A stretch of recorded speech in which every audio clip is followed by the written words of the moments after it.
Everybody, Eric Grenier here with Philippe J. Fournier for this week's episode of The Numbers. Philippe, it is very snowy here in central Canada. A storm is brewing, and I think there's a storm brewing in the polls, huh? It's pretty good. This is why you're watching this, my friends. Yeah. Yes, and perhaps we need the czars of polling analysis. We need a polling czar to come in and figure this out. Yeah. So, tons to get to this week, Eric. Obviously, there's been movement, significant movement in the polls in the past, I'd say past 2 weeks, but it's really the last week that has, trends have been confirmed. Where do you want to start today, Haig? Well, last week, we said how it seemed like something was happening in the polls, and we got a few more polls out over the last week, and it all continued to show that something is happening. So what we have had over the last 7 days is a number of polls have been released showing the Liberals making big gains, and some polls substituting in Mark Carney's name, showing even bigger gains for the Liberals. So before we get to the hypothetical future polls, we'll talk about the polls that have come out over the last little while. And these are polls that do not say, Mark Carney's leader. Some of them actually say, who would you vote for today? Pierre Poilievre's Conservatives, Justin Trudeau's Liberals, Jagmeet Singh's NDP. Other ones just say the Conservatives, the Liberals, the NDP. So it's up to the people to kind of figure out for themselves what that means. But all of these polls have shown big jumps for the Liberals. Oh, yeah. Big jumps. Absolutely. So if we take the latest Léger, we were all waiting for a national Léger poll. Last week, Eric, we had a Quebec Léger poll. That did show a big swing in the province of Quebec in favor of the Liberals, but we were wondering, okay, does that translate elsewhere in the country? The answer is yes. So if we look at the numbers from Léger, so 40% Conservative, 31 Liberal, 14 for the NDP, which is they're in trouble right now, the NDP. And if we compare these numbers with 1 month ago, so Léger had a poll right after the announcement of Justin Trudeau that he would resign, and that's plus 10 for the Liberals, minus 7 for the Conservatives. So big swing, confirmed by other pollsters, confirmed by Léger right now. A plus 10 in a month, Eric, we have not seen this in I don't know how long, but it's been a long time since we've seen such a sharp turn, like on a dime, in voting intentions. Yeah, and we saw this from other polls. So the Nanos regular tracker comes out. Their latest one had 38 Conservative, 30 NDP, 30 Liberal, 16 NDP. And if you compare that to the worst poll for Nanos for the Liberals was done, it finished on January 10th, so just like a couple days after Justin Trudeau resigned, and included 4 weeks of polls before that. Since then, the Liberals are up about 10 points, and the Conservatives are down nearly as much. The NDP has kind of held steady for them. We also got polls from Innovative Research Group, showed a 5-point bump for the Liberals, 13-point gap between the Conservatives and the Liberals. We had polls from Palace Data, showed an 8-point bump for the Liberals just over the last few weeks. It was a 6-point gap. And we also had a poll from Ipsos, another 8-point jump for the Liberals, 13-point gap between the two of them. And if you just look at these numbers, they all kind of, especially for the Conservatives, look similar, right? All the polls are now putting them between 38 and 41. Yeah. And it wasn't that long ago that we were talking, could the Conservatives reach 50%? Yeah. Does not seem like they're anywhere close to that. To be that clustered around that 38 to 41 mark, the Liberals a little bit more, less, a little bit more uncertain where they are exactly. But you have polls anywhere from 27 to 34. Yeah, and then the NDP between 12 and 16. Those are some pretty clear trends. Yeah, and they suggest that at first it looked like the NDP was taking the brunt of the rise of the Liberals. Now it also looks like the Conservatives are coming down as well. So this is a lot of movement. And again, especially even the Léger poll mentions Justin Trudeau's name.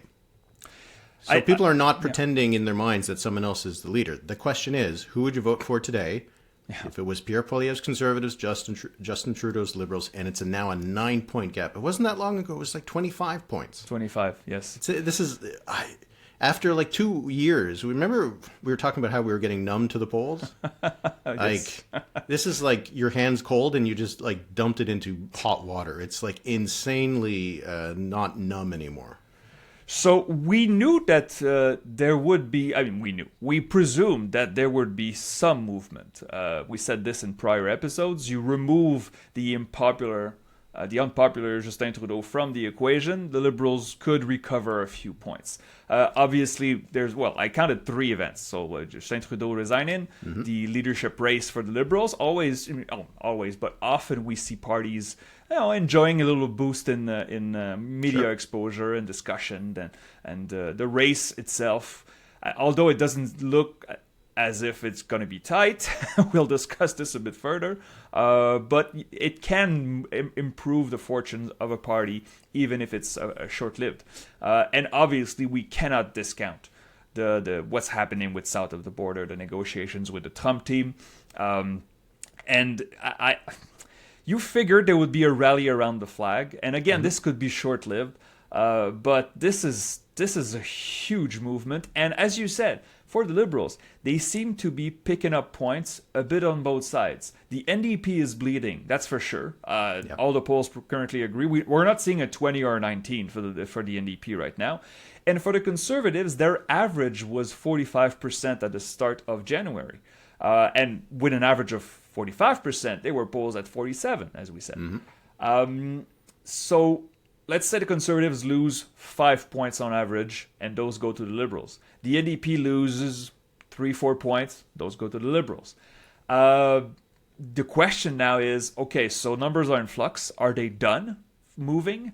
Or is this trend going to continue all the way to the end of the leadership race for the Liberals?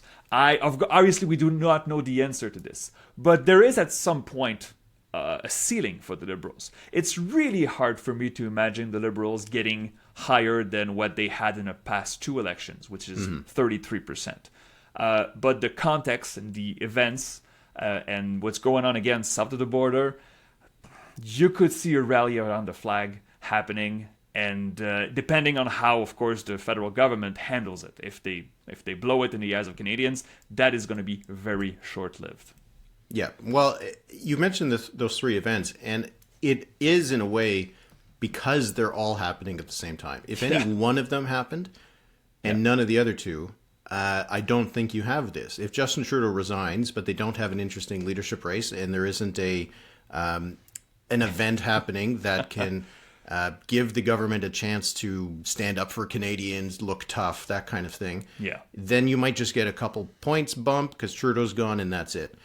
If you just had the U.S. tariff threat and Trudeau's still the leader, the fact that he's still the leader is a problem. I think that you have these 3 events that are all multiplying each other because Trudeau goes. So some people who were just not wanting to vote for the Liberals because Trudeau was there suddenly have some options. You have Mark Carney, who seems to be getting positive reactions from a chunk of Canadians.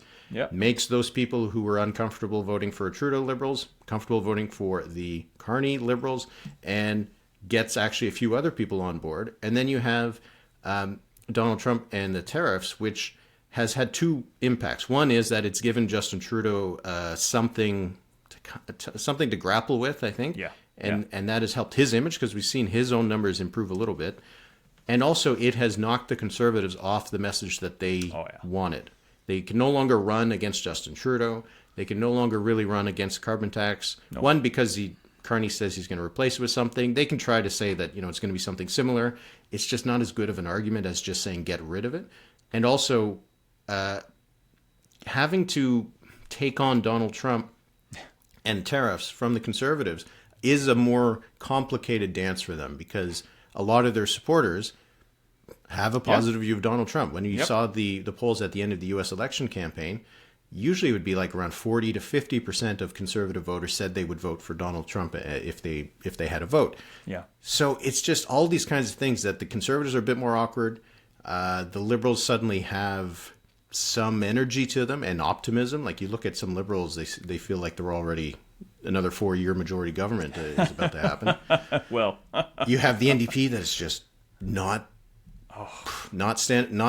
up to the moment at the just these numbers. I really think they're in trouble. We should talk a little bit about that. But I just before we move on this, I just want to say, all right, the tariffs are one thing, but it's more than that.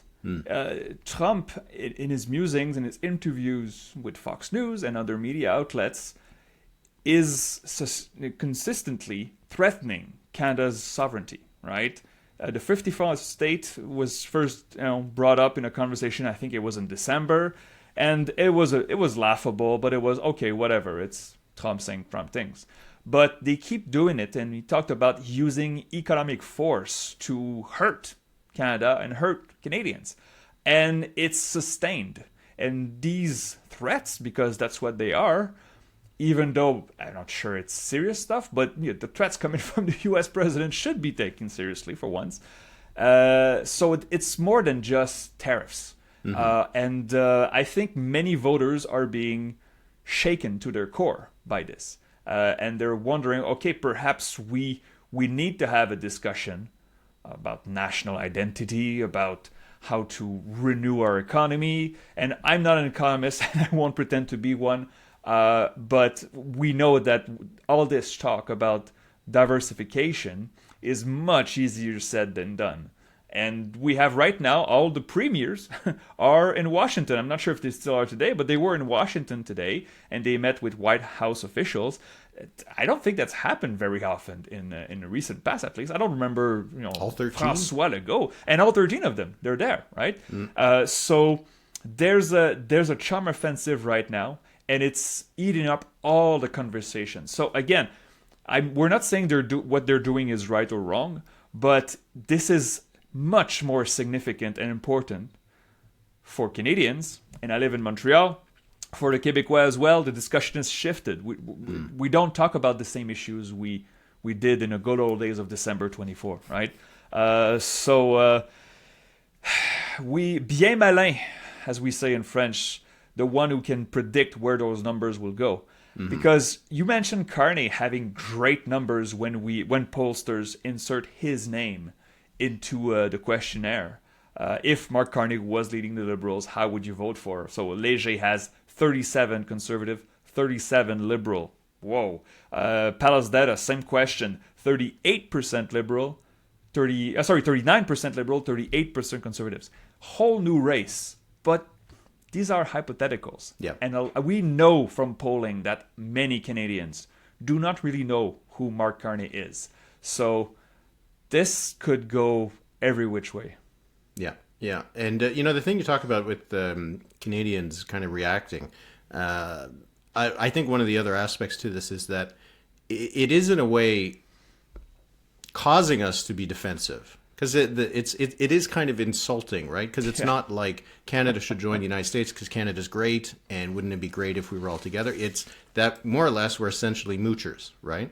Yeah. And so I think that gets a very defensive kind of reaction from Canadians. And we've seen polling that's done by Angus Reid Institute showing that attachment to Canada has jumped by like 10, 15 points in the last couple of weeks. And when that happens, it's going to change how people are thinking about each of the parties, the approach they take. When people are suddenly feeling very defensive about Canada, the Conservative line over the last few years about the country being broken suddenly is not a good thing to be saying, right? No. And that just goes back to them being knocked off the message track that they had, which was a good one. It was working out really well for them. Yep. Now it feels like it's not the one that people want to hear right now. And I think that's why we're seeing that their numbers have started to come down. And we're going to have to... I'm really curious to see how they're going to react to this, because the Conservatives have been leading in the polls by so much over the last little while. Yeah. And we talked about it week after week, that whatever they're doing, it's working really great. Yeah. And they don't need to change their strategy. But now, how are they going to react to this? They haven't had to face this kind of test so far, right? And I'm very curious to see if they can pivot. As you said, they're still like, when Mark Carney, if he wins, like we have no idea what kind of politician he's going to be. Like the pressure is really going to be on him to try to live up to these numbers. But for the Conservatives, they now have to really try to be good at politics, because they are suddenly in a fight, and I don't think they're expecting to be in a fight. Spending 2 years repeating that Canada is broken, and then suddenly Donald Trump says, well, why don't you join us? You'll have better security, a better army, and better healthcare. Well, okay, whatever. No thanks. But what do you think of this new branding, new message? The Conservatives are holding a huge rally this weekend, I think it's Saturday, in Ottawa, with Canada First. Mm-hmm. Which it's a slogan that has been used before, but sometimes you don't need to be original. You just need to hammer home a point. What do you think of this new approach for the Conservatives? They go from Canada is broken to Canada First. That makes sense, right? Well, I think it is going to be interesting to see how they can handle this pivot. I'm not sure if it is the right direction for them, because Canada First does elicit America First, so it does invite that kind of comparison, which I'm not sure is a good one. And the Conservatives were on a good message track when they were talking about just cost of living and the economy and kind of fixing the government and the errors of the Liberals. Yeah. But now to take this approach, it isn't going to be as effective, because everybody's saying the same thing on this, right? And like the Liberals are also going to be saying that, got to stand up for Canada and protect Canada and all this kind of thing. So each of the parties are going to be kind of on the same stage, taking up the same space. And so now that advantage that the Conservatives had, which was the Liberals have messed up the country for the last 10 years and we're going to fix it, now becomes, well, we're also going to stand up for Canada. We're just going to do it better than the other guys who also say they're going to stand up for Canada. It is going to be a bit more of an awkward one, I think, for them. And I don't know how it's going to work. I really don't know. When you look at some of these numbers, it suggests that their support wasn't really very deep, right? Because they've lost 5-7 points over the last couple of weeks. So those people were easily knocked off. That's true. I will push back on this, though, by saying that, okay, so it's true that Canada First, America First sounds alike. And I was asked by many journalists and observers this week, should Pierre Poilievre distance himself from Donald Trump and the American administration? The answer is obvious according to the numbers. There's a greater pool of voters that can be found that dislike Donald Trump and what he's doing. But then you go into the north and say, we're Canada First and we're going to cut foreign aid just after Trump is dismantling U.S. aid. They should have polling on this that show that they will be okay. I will say, but what I was about to say about the Conservatives is they don't need 47% to win. Those points that they lost, as interesting as it is, that was soft support. If they keep 40% in the polls, regardless of what the Liberals do, they should win the election, right? 40%, losing an election with 40% of the vote, it's been a century since we've seen this.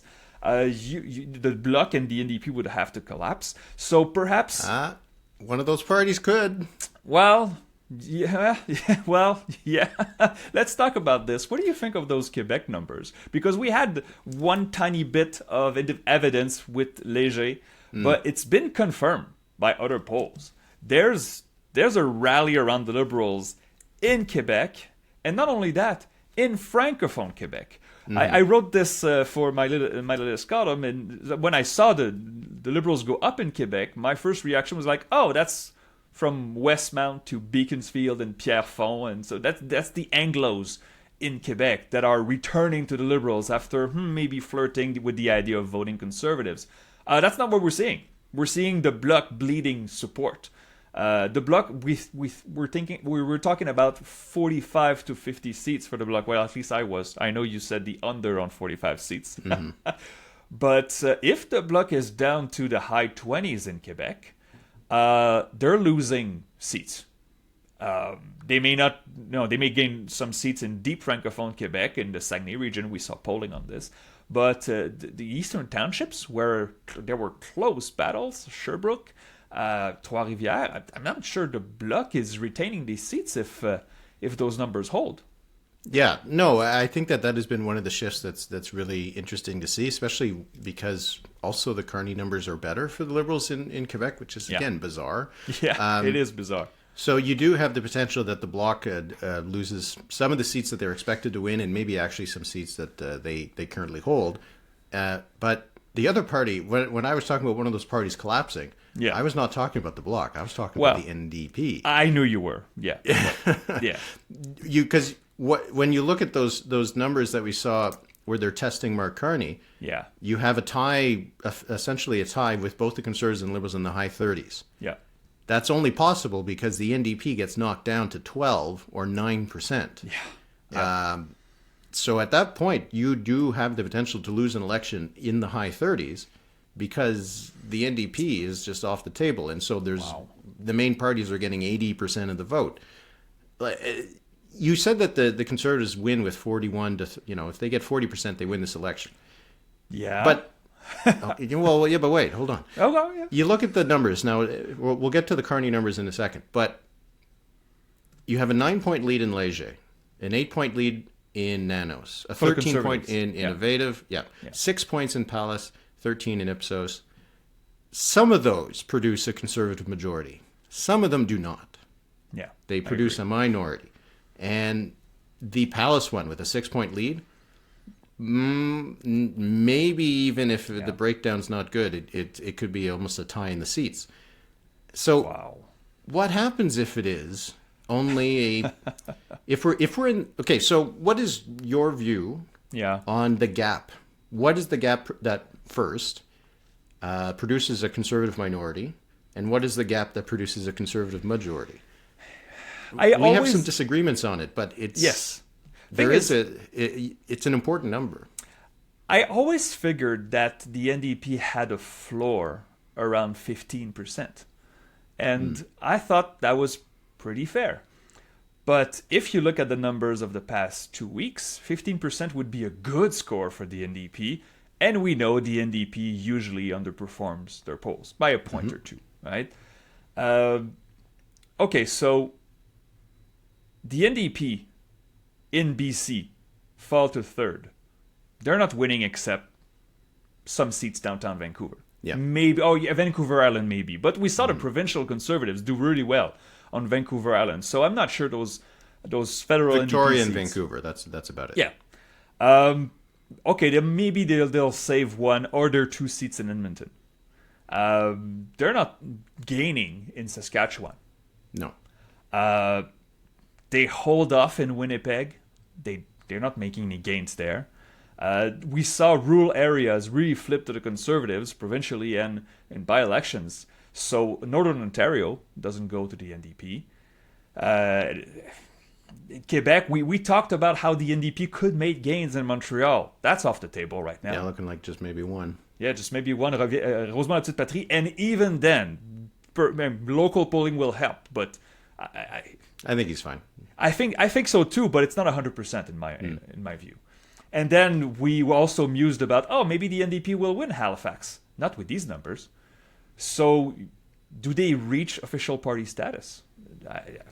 It's a question. If the Conservatives win the rural areas that the NDP traditionally won in the past, and the NDP does not compensate with urban ridings, and they're getting squeezed in a tight election, not much will be left. I'm not saying the NDP would be wiped off the map. I know some people say this. Also, the NDP has a strong brand, right? Western Canada, from Manitoba to BC. Provincially, the NDP is fine. But federally right now, it looks like a bad situation. And will they ever regret not pushing the country into an election last fall? I know it was not only their call. Ideal time, but it was not only their call. I know the Bloc Québécois had also the balance of power, but it's a whole different universe if we go into an election with Justin Trudeau as Liberal leader in the fall. But does this mean that the the calculations for the vote efficiency for the Conservatives and the Liberals changes if the NDP is winning 10 seats, right? Yeah. Because in the last election, my calculations were that the Conservatives needed to be at least 5 points ahead to win more seats than the Liberals. 4 or 5 points. Yeah. Because they lost, the Conservatives won the popular vote by about a point and a half or whatever in the last two elections, and were behind by 40 seats. So they need to be ahead by 4 to 5 points, I think. And for them to get to majority, they probably need to be 8 or 9 points ahead. The Liberals, I think, can probably win a minority. Anything 4 to 5 points, I said, behind. It would be close, but I think they could do it. And they win a majority, I think, if they're almost tied. Or not almost tied, but 2 points ahead. Let's say that. But with the NDP being so low, it does kind of change some of the calculations. So it's true that could make some of those numbers that worked in the past not work this time. But I don't know. I'm looking at these numbers that they have. Yeah. And one of the reasons we're hyperventilating over all this just because the change is so big for the last time. It really is. We've gotten so used to just another 25-point lead. Well, let's talk about something else. But I'm right now. If the election were held today, I'm not. I would put the odds of a Conservative majority at more like, I don't know, 65. Yeah. 70 at most. Yeah. Oh, well, okay. Maybe we're getting ahead of ourselves. We're just having fun. We're talking here. I get it, but that Conservative core is still holding strong, right? And everything would have to go right for the Liberals. All those vote splits, the Liberals would. I mean, the 905. We talked about this endlessly last time around. If you take Toronto and 905 together, depending on how you cut where the 905 ends, that's about 55 seats. And the Liberals won 49 of them last election. The NDP is not competitive, maybe outside of the downtown core in Toronto. I'm still thinking with the numbers that the Liberals the Conservatives make gains in the 905. And then they sweep the West. BC is still a question mark for me. Liberals won 15 seats in BC, the most of any party, but they were third in popular vote. If the NDP collapses, I doubt this support goes to the Conservatives, right? Well, maybe a little bit, but yeah, it's a whole new race. I'm not sure. I will update my projections on Sunday, but I think I know it's unfortunate that we're recording right now. I know there are more polls to be published, several polls, plural, to be published before Sunday. But the landscape has changed, I think it's the safest thing to say. Yes. But before we move off, I wanted to ask you this. We're all over the place today. I know it's it's so exciting to see change in the numbers, right? Yes. We were flabbergasted. We're going to talk about the Ontario election later, and we're going to be that's a lot less exciting. There's not much going on. What do you make of several internet users right now that told me, look at what happened in 84 and look what happened in 93. Eric, why don't you tell our audience what happened then and why it matters right now? Yeah, well, in 1984, Pierre Trudeau stepped aside. The Liberals were trailing in the polls when Trudeau resigned. John Turner replaces him as leader. The Liberals move into the lead. The Turner Liberals decide to call an election right away. The campaign goes badly. Brian Mulroney wins the biggest majority in the history of Canada. Yep. In 1993, Brian Mulroney, now very unpopular, resigns, replaced by Kim Campbell. She boosts the PCs to about a small lead. Turner was well ahead when he called the election. Campbell just kind of moved the PCs back into a tie with the Liberals. Ran a campaign. Campaign goes badly. The PCs drop to the worst result in the history of Canada. So it shows how things can be pretty volatile when it comes to these kinds of numbers. Yeah. Which brings me to my next topic. Oh, I'm listening. Those Liberal numbers with Mark Carney as the hypothetical. Yeah. They've gotten a lot of attention. You mentioned it already, how with Carney, Léger put the Liberals and the Conservatives tied. With Pallas, the Liberals were narrowly ahead of the Conservatives. Yeah. Mark Carney himself does seem to be boosting the Liberals, and I think that is partially the reason why we see some of the Liberal numbers without him mentioned up. And it is him, because those two polls also asked, how would you vote if Chrystia Freeland was the leader of the Liberals? And in that one, the Liberal numbers got worse. They dropped 3 points. And in the Palace one, they were roughly the same, but the Freeland was behind by 10 points. So there is something about Mark Carney pushing the Liberals up into competitive status and very much like winning status, I would think. Because if you have a tie with both parties somewhere in the high 30s, the Liberals win more seats with that. Yeah. And the NDP in those polls, 12 with Carney, 9 with in Palace, like just 11% in Ontario for the NDP. That's the How many largest seats they win? subsample. 2, 3, 4? Less than a handful, that's for sure. I mean, 40%. Okay, so the Léger poll with Carney in Ontario, 40% Liberal, 39 Conservatives, 11 NDP. That's still a good score for the Conservatives, right? Yes, they're still up. That's what's really interesting in these polls. Yeah. Right? That's why I'm saying that the Conservative base is still strong. We haven't seen I mean, some people say, oh, the Conservatives are collapsing in front of Mark Carney. No, they aren't. No, they aren't. They're shedding some soft support that was probably red Tories, progressive Conservatives that are now intrigued by the idea of the former central banker governing the Liberals. But it's so important to state that these are hypotheticals that a lot of people, it seems, it's not worthless. It tells us that a lot of voters are ready at least to give a chance to Mark Carney, even though they don't know him that much. They're looking for an alternative to Pierre Poilievre, but 37% for the Conservatives, that's really strong. They haven't reached that since 2011. Yeah. And so... Well, so that then brings me to that question you said about 84 and 93. Yeah. Right? Because there was that boost in support, that honeymoon support for the new leaders. We're seeing it already seemingly happening with Carney. If he ends up winning, I assume these numbers kind of hold. Because if he wins, it's in less than a month, right? So, and these numbers would presumably stay similar. And in both of those cases, I mean, Turner was well known. He had been a finance minister for a long time. He had run for the leadership before. Campbell wasn't as well known when she won the PC leadership and became prime minister, the first female prime minister in the country. We can make a little joke about what Hetty Fry tweeted out this past week, congratulating, saying she was supporting the first female Canadian prime minister and implying that would be Chrystia Freeland, forgetting that the last one went down to defeat in 93. To Hetty Fry. That defeat was so crushing, it even erased Kim Campbell from Hetty Fry's memory. But, there is that potential. So, like I've said it a number of times, and you just mentioned it there, Carney is right now riding on largely a reputation, a resume, and this guy's different and new and seems serious in a serious time.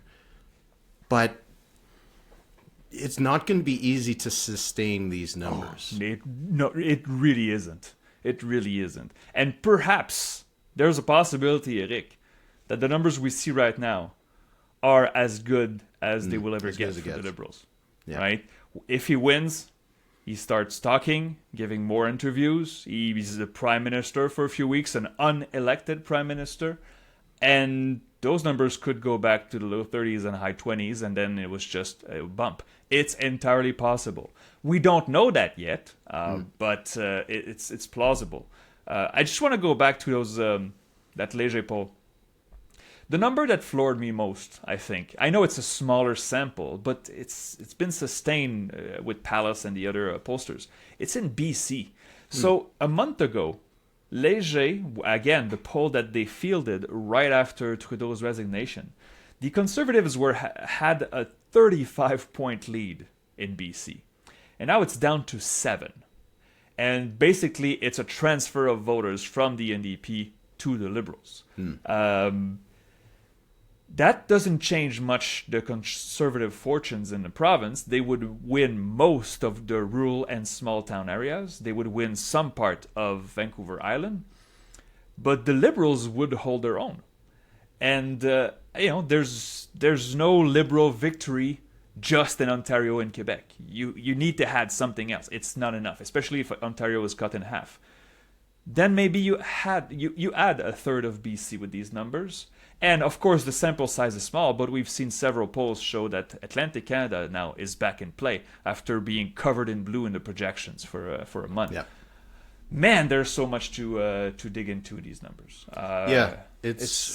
We were looking for something to happen, and anything to happen, just something. NDP move into second, Conservatives that get 50 go up to 60. Yeah. Just do something interesting. It was getting too boring, but wow. Now the next couple of weeks are going to be really interesting, and we'll see how quick we'll be into an election campaign. Our Christmas over-under, does it look really bad right now, or will it just revert? Oh, it could revert. That often happens. See, that is what happened in 93 and 1984. Things reverted to where they were at the moment of the Prime Minister's resignation. So that could still happen. And Turner went early. He saw some good polls, and he went right away. Yeah.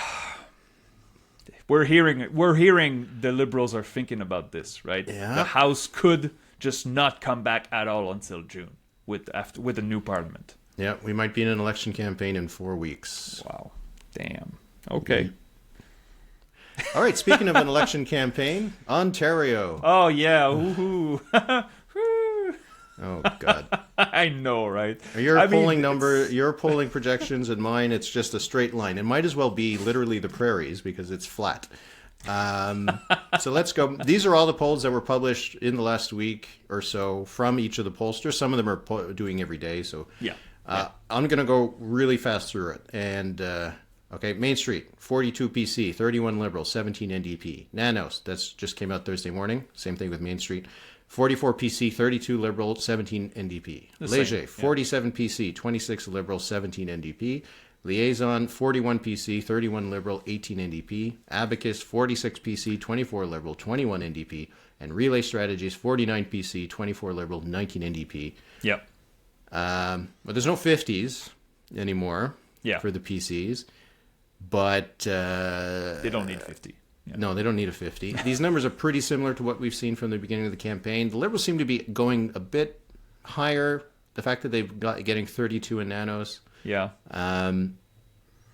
So that that if they reach 32, I think they reach official party status and win the official opposition role pretty easily. Because the NDP, no doubt about where they are, between 17 and 21%. So that's a big drop for them. Yeah. They're in some danger. And I don't think it's unrelated, the bad numbers we've seen for the federal NDP in Ontario. Your thoughts on the Ontario election, the dynamic, exciting, sub 40% turnout election that we're heading towards? I really wish that wasn't the case. It's the largest province in the country. There are important It's vote rich. issues. Have you heard that it's vote rich? I've heard this. It's secret. It's also seat rich. Yeah. With the numbers that you just listed, Eric, and for the audience here, it's easy to split them in two groups, right? So there are the phone polls. Here's the Liberal number with the phone polls: 31, 32, and 31. Yeah. And now how about the internet panels? 26, 24, 24. So that's kind of a big gap between the two, because the Ontario Liberals, had 24% with Del Duca as their leader in 2022. Speaking of dynamic. Well, I know, right? Everybody wake up. But if the Liberals are stuck at that number, around 24%, I don't see them making any gains, any significant gains. Maybe one or two of the NDP in Toronto, but they're not making any gains, and so they would not reach official party status, and I don't think they would be the official opposition, even though they would beat the NDP squarely in the vote count. But those phone polls, maybe they're seeing something with the Liberals a bit higher. I mean, it's still clearly a PC majority. I don't think we're not discussing. Yeah. There's no minority status. There's no. In the mid-40s for the PCs, it's right. I updated this morning, and I think I still have 100 seats for the PCs and 11 apiece for the Liberal and NDP, which will be interesting, right? Threshold at 12 seats for official party status. they could negotiate an agreement, but would the PCs even do that? They would say, "Oh no, there's the PC party and a bunch of independents." I do not recognize you. I could see them doing that. So we'll follow that closely all the way to election day. It's not as much as it's boring. It is, but it's being completely overshadowed by what else is going on. Let's be fair. I'm not sure that hurts the PCs, Eric. I'm really not sure. No, of course not. No, if turnout is low, it's going to be largely older people who go out to vote. And we've seen in the polls that they have a huge lead among older voters. Oh, yeah. And just think about this, all right? So people outside of Ontario and Quebec, not really an issue. But if you're listening to this past weekend and you're somewhere in central Canada, you're digging yourself out of the snow.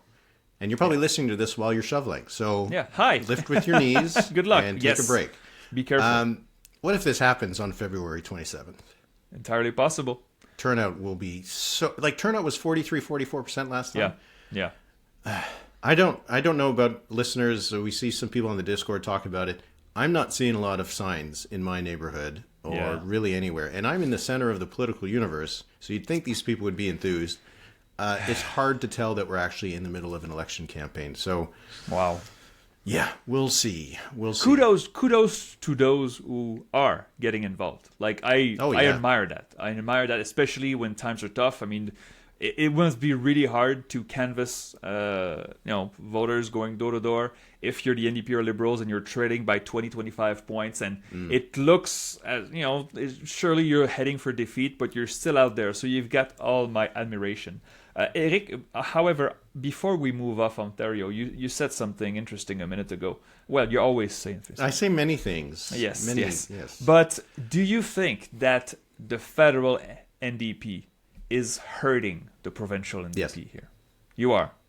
What do you say? I'm slamming it. I'm slamming the yes. I think so.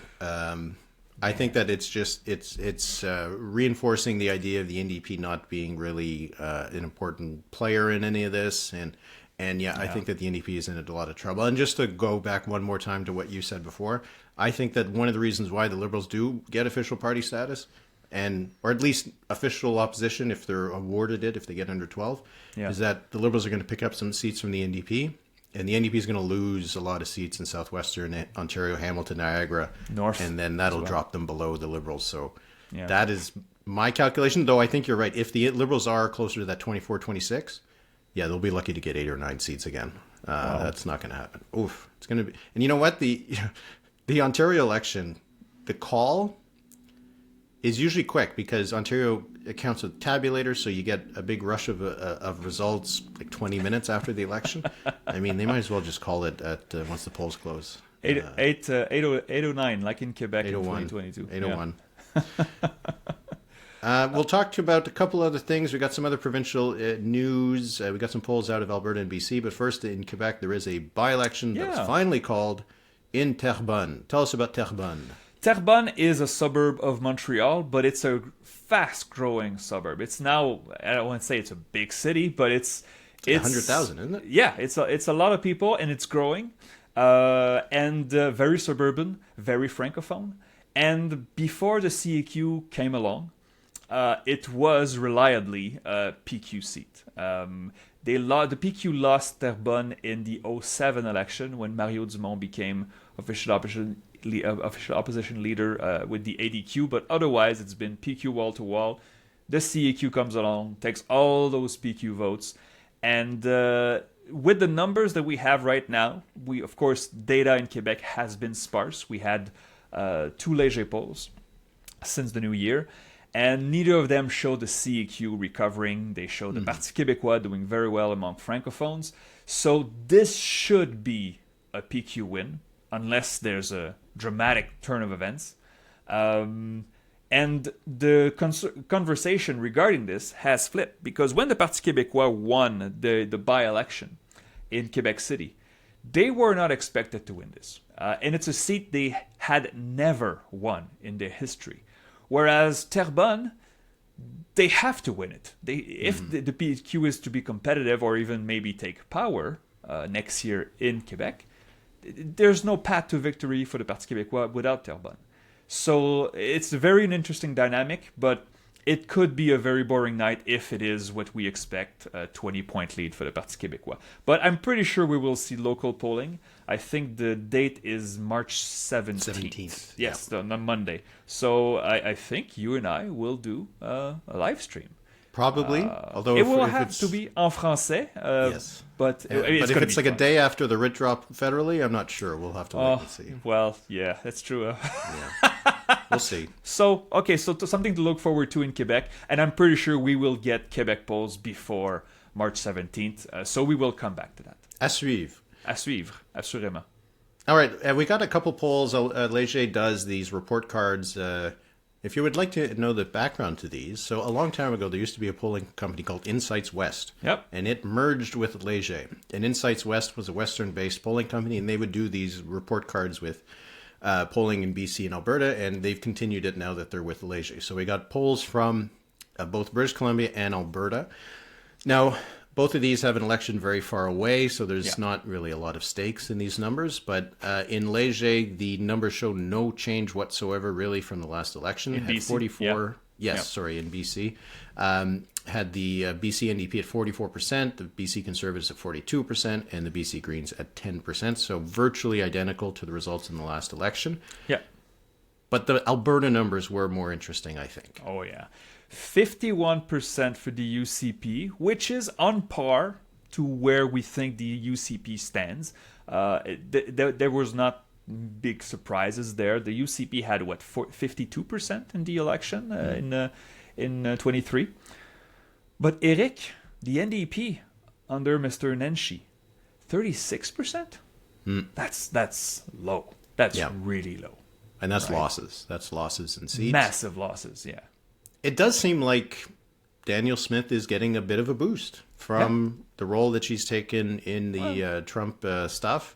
Hasn't, I don't think, made her that popular outside of Alberta, but it doesn't really matter when you're the Alberta premier. It's probably actually a plus. And she has seen her approval ratings jump quite a bit. The last time Léger did this, which I think was last summer, Nenshi and Smith had similar approval ratings. And now you see that Smith's numbers have jumped by, I think it was around 9 points or something like that, 8 or 9 points. So that does seem to have helped. And now the UCP is back in control with a big lead. Because the last poll we got out of BC, Alberta, I think was like in September. Yeah.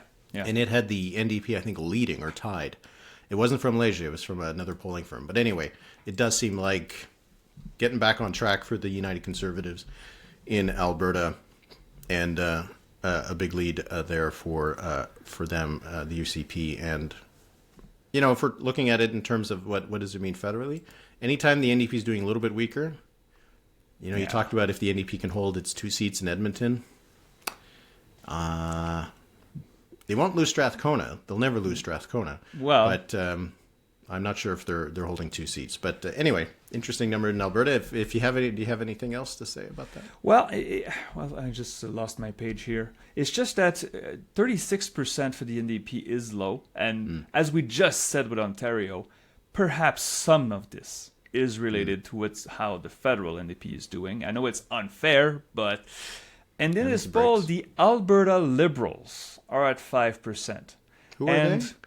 We're not the Alberta Liberals. I mean, I'm not even sure they still exist. Well, I know they do, but they exist not, in our minds. Exist, but they're not. They're not there. So I think it would be fair to think that those who said Liberal in there would probably side with the Alberta NDP in an election. So maybe it's not as bad as we think for the NDP. Yeah. Brand confusion is a thing, but there's no way the NDP would lose seats in Edmonton and in Calgary with those numbers. There was no, as far as I know, there were no regional numbers included in this poll. Which is a trend we've seen in a number of polls, and we do not like it. Oh, boy. Yeah, we should just, quickly on this, I wanted to say this. Federal poll from Ipsos.